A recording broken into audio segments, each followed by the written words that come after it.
എല്ലാവരും വീട്ടിലെല്ലാവരും ഒന്നിച്ചിരുന്നിട്ടാണ് ഫുഡ് കഴിക്കുക. ഇവിടെ എല്ലാവരും ഒന്നിച്ചാണ് ഇരുന്ന് കഴിക്കാറുള്ളത്. ബാബു പള്ളി പിരിഞ്ഞ് വന്നതിന് ശേഷം ഞങ്ങൾ എല്ലാവരും കൂടി ഫുഡ് കഴിക്കാൻ നിന്നു. അപ്പം ഖുർആൻ ഓതുവാണ് കേട്ടോ. സാധാരണ വെള്ളിയാഴ്ച നെയ്ച്ചോറും ചിക്കൻ കറിയാണ് ഇവിടെ വെക്കാറുള്ളത്. പക്ഷെ അന്ന് നമ്മൾ സാദാ ചോറും പുതിയാപ്പിളക്കോര മുളക് ഇട്ടതും പുതിയാപ്പിളക്കോര പൊരിച്ചതും ഉണ്ടാക്കിയിട്ടുണ്ടെങ്കിൽ ഇപ്പൊ അതിനുശേഷം ചോറിന്റെ കൂടെ ഞങ്ങൾ ഇതാ ഈ ഒരു അച്ചാറും കൂട്ടാണ്ട് കഴിക്കാൻ നല്ല രസമുണ്ട്. മോംസ്ലോ എന്നാണ്ട് ഈ അച്ചാറിന്റെ പേര്. ഇവര് ബീഫ്, ചിക്കന്, മീൻ അങ്ങനെ എല്ലാ സംഭവവും അച്ചാറാക്കിങ്ങാണ്ട് ഇവര് സെയിലിംഗ് ഉണ്ട്.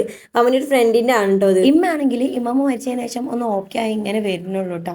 വൈകുന്നേരം ആയപ്പോ പിന്നെ തൃശ്ശൂരിൽ നിന്ന് എന്റെ കസിൻ എത്തിയിട്ടുണ്ടായിരുന്നു 2 ദിവസം വീട്ടിൽ നിൽക്കാനായിട്ട്. ഓന്റെ കൂടെ നിൽക്കാനായിട്ട് ഞാനും ബിന്ദി വന്നിട്ടുണ്ടായിരുന്നു. വൈകുന്നേരം ആയപ്പോ അമ്മ ബിരിയാണി ഒക്കെ വെച്ചിട്ടുണ്ടായിരുന്നു. സത്യം പറയുകയാണെങ്കിൽ അന്ന് തന്നെ ബിന്ദിക്ക് ചെറിയൊരു പനി തുടങ്ങിയിട്ടുണ്ടായിരുന്നു കേട്ടോ. അതിന്റെ ലക്ഷണങ്ങളൊന്നും അവള് മുഖത്തില്ലെങ്കിലും പക്ഷെ നല്ല ക്ഷീണം എന്തുണ്ടായിരുന്നു നോക്ക്. അങ്ങനെ ഞങ്ങൾ ബിരിയാണി ഒക്കെ കഴിച്ചിട്ട് ഒരു സിനിമക്ക് പോയി. നൈറ്റ് ഷോ കണ്ടോ പോയത്. ബ്ലാസ്റ്റ് ചെയ്യുന്ന മൂവി. ബിന്ദി അനസും കണ്ടതായോണ്ട് തന്നെ ഒരു ഇല്ലാന്ന് പറഞ്ഞെങ്കിലും ഞങ്ങൾ പൊക്കി പിടിച്ച് എല്ലാവരും കൂട്ടിങ്ങാണ്ട് ഓനും കൂടി ഉള്ളല്ലേ വിചാരിച്ച് കാണാൻ മൂവിക്ക് പോയിട്ടുണ്ടായിരുന്നു.